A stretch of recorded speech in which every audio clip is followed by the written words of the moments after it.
À 2 pas de la Croisette et de ses palaces, Grégory Berben est en pleine préparation d'une exposition.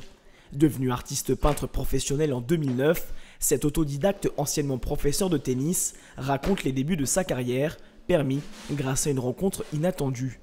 J'ai fait un petit papier recto verso plastifié que j'ai envoyé dans quelques palaces.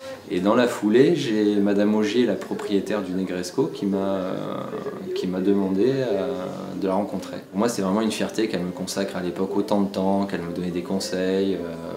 J'avais l'impression qu'elle me parlait un petit peu comme si j'étais son petit-fils. Elle était prête à me donner beaucoup plus pour me lancer. Et je lui ai dit, j'ai pas besoin de ça, moi j'ai mon truc à côté. Je lui ai dit, par contre, là je vais partir de chez vous, je vais rentrer chez moi avec le sourire et je vais me dire, c'est ça que je veux faire.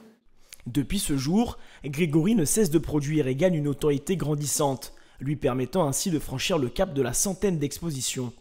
Son secret pour réussir, une méthode artistique bien à lui, basée avant tout sur la récupération de vieilles affiches.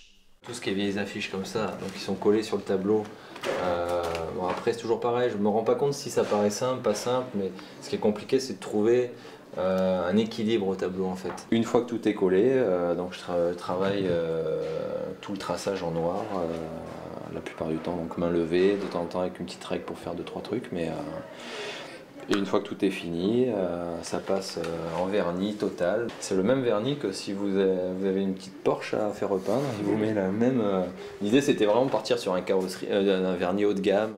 En partance pour une nouvelle exposition du côté de Mulhouse, Grégory Berben espère un jour devenir un grand nom de l'art moderne et faire voyager ses œuvres au-delà des frontières, toujours marquées de sa plus belle signature.